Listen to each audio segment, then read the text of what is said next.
Episode 43ல பார்த்தீங்கன்னா, நம்ம பத்மா அந்த வீடியோவ பயங்கரமா போட்டு சர்க்குலேட் பண்ணதுல, நம்ம வள்ளி ரொம்ப ஹர்ட் ஆயிடுறாங்க. அதுவும் இல்லாம அங்க இருக்கிறவங்க எல்லாருமே பார்த்தீங்கன்னா, ஒரு பால கூட கனெக்ட் பண்ண முடியல. எதுவுமே விளையாட முடியல. என்ன பிளேயரோ, ரங்கன் சார் வந்து தப்பு பண்ணிட்டாருன்ற மாரி சுத்தி எல்லாருமே நெகட்டிவா பேச ஆரம்பிக்கிறாங்க. ஸோ அத கேட்டு நம்ம வள்ளி பயங்கரமா டென்ஷன் ஆயி, நேரா அவங்க அப்பா கிட்ட போயிட்டு, "நம்ம இங்க இருக்க வேணாம். இங்க வரவே வேணாம். நம்ம வேற ஊருக்கே போயிரலாம்." அப்படிங்கிற மாரி அவங்க ஃபீல் பண்றாங்க. ஸோ அதெல்லாம் ரொம்ப ரியலா இருக்குதுங்க. ஏன்னா, சும்மா சும்மா அவங்களோட ஸ்டேட்டஸ், அவங்க அப்பா பண்ற வேல, அவங்க கிட்ட ஒரு ஷூ கூட இல்லன்ற மாதிரி அவங்கள போட்டு பாயிண்ட் அவுட் பண்ணி அண்ட் அவங்களுக்கு அதுக்கேத்த மாரி அந்த ஒரு என்வாயர்மெண்ட்ல அவங்களால ப்ராப்பரா விளையாடவும் முடியல. அந்த அளவுக்கு வந்து அவங்களுக்கு பேனிக் ஆகுது அப்படிங்கிறப்போ, அதையும் திரும்ப நீ ஒரு நல்ல பிளேயர் கூட இல்ல அப்படின்னு சுத்தி எல்லாரும் சொல்றது எந்த அளவுக்கு ஒருத்தங்கள வந்து இம்பாக்ட் பண்ணும். அவங்க போய் அவங்க அப்பாட்ட நம்ம ஊர விட்டே வேற ஊருக்கு போயிரலாம். வேற இடத்துக்கே போயிரலாம். நீங்க வேற வேல பார்த்துக்கோங்கப்பான்ற மாரி அவங்க சொல்றது வந்து எந்த அளவுக்கு அவங்க இது பண்ணியிருக்கோம் அப்படிங்கிறது நல்லாவே வந்து புரிஞ்சுக்க முடிஞ்சது. இந்த இடத்துல நம்ம தியோ போயிட்டு பத்மா கிட்ட அந்த வீடியோவ ரிமூவ் பண்ணு அப்படின்னு சொல்றப்போ, இது என்னோட அக்கவுண்ட்.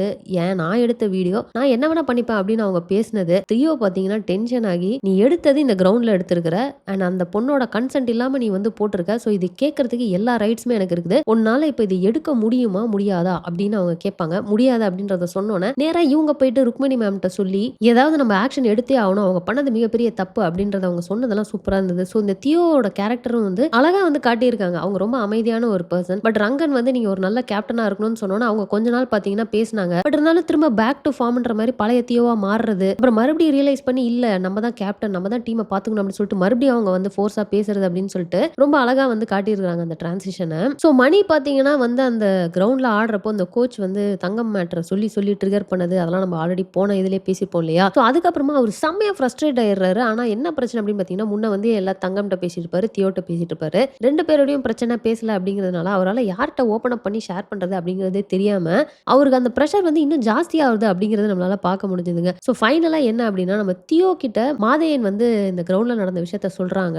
பட் அதுவும் இல்லாம இதுக்கு முன்னாடியே வந்து மாதையன் சொல்லியிருக்காரு தெரியுமா? இந்த கோச் இப்படி ஒரு டெக்னிக்க யூஸ் பண்றாரு. இது வந்து பசங்க எல்லாரையுமே வந்து ரொம்ப அக்ரெசிவா மாத்திரும் அப்படின்ட்டு. ஸோ தியோக்கு நல்லாவே புரியுது மணி என்ன கோ த்ரூ பண்ணிட்டு இருக்காருன்னு. ஸோ இந்த இடத்துல ஆஸ் அ ஃப்ரெண்டா அவங்க பண்ணது வந்து ஒரு சூப்பரான விஷயம். அவங்களே வந்து இனிஷியேட்டிவ் எடுத்துட்டு போயிட்டு மணி கிட்ட பேச ட்ரை பண்றாங்க. ஆனா அப்பவும் பார்த்தீங்கன்னா, நம்ம மணி கண்ணா பின்னான்னு கத்துவாரு. அதான் மாதையன் இருக்கான்ல, அவன் தான் எல்லாத்தையும் உன்கிட்ட சொல்லிட்டான்ல. அப்புறம் எதுக்கு என்கிட்ட வந்து பேசுறீங்க? இருக்காத போயிடு.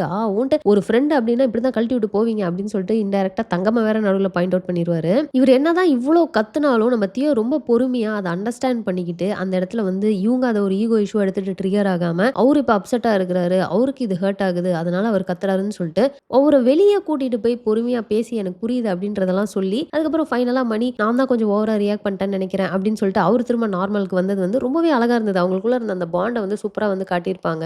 இந்த இடத்துல நம்ம தியோ ஒரு மேட்டர் கேட்பாங்க தெரியுமா? என்னடா இது எல்லாரும் கேர்ள் ஃபிரெண்ட் மேல தான் பொசசிவ் ஆவாங்க. நீ என்ன உன் பெஸ்ட் ஃபிரெண்ட் மேல இவ்ளோ பொசசிவ் ஆயிருக்க அப்படின்னப்போ, நீங்க என்ன என் ஃபிரெண்டா அப்படின்னு கேட்பாங்க. நானே ஒரு செகண்ட் அந்த இடத்துல ஷாக் ஆயிட்டேன். ஆனா அவர் என்ன சொல்லுவாருன்னு பார்த்தீங்கன்னா, நான் வந்து உங்களோட கியூட்டஸ்டான கியூபிட். நான் தான் உங்க 2 பேரையும் சேர்த்து வச்சேன். சோ நான் வந்து ஃபிரெண்ட் கிடையாது அப்படிங்கிற மாரி அவர் சொல்றது. அண்ட் இருக்கிறதுலே வொர்ஸ்ட்டான கியூபிட் நீங்க தான் அப்படின்னு சொல்லிட்டு தியோவ பாயிண்ட் அவுட் பண்ணதெல்லாம் வந்து நல்லா இருக்கும். சோ தியோ வந்து இந்த இடத்துல நான் வொர்ஸ்ட் கியூபிட்லாம் அவர் கிடையாதுப்பா. நான் இத சரி பண்றேன் அப்படின்னு சொல்லிட்டு அவங்க ஸ்டெப் எடுத்து அவர தர தரன்னு இழுத்துட்டு போய் தங்கம்ட்ட பேச வைப்பாரு. ஆனா இவங்க வாய பொத்திட்டு வெளில கூட்டிட்டு வந்துருவாங்க. என்னதான் இருந்தாலும் இந்த தங்கம் வந்து யோசிச்சுட்டே இருக்கிறாங்க. அந்த கன்ஃப்யூஷன் எனக்கு புரியுது. பட் அட்லீஸ்ட் அவங்க அத இவ்ளோ டிலே பண்ணாம போயிட்டு மணி கிட்ட வந்து அவங்க கன்ஃப்யூஷனையாவது எக்ஸ்பிளைன் பண்ணி எனக்கு கொஞ்சம் டைம் குடுனாவது கேட்டுருக்கலாமே அப்படின்னு தான் தோணுச்சு. ஏன்னா இவங்க இவ்ளோ டிலே பண்றது நமக்கே பார்க்கறதுக்கு ஒரு மாரி இரிட்டேட்டிங்கா தான் இருக்குது.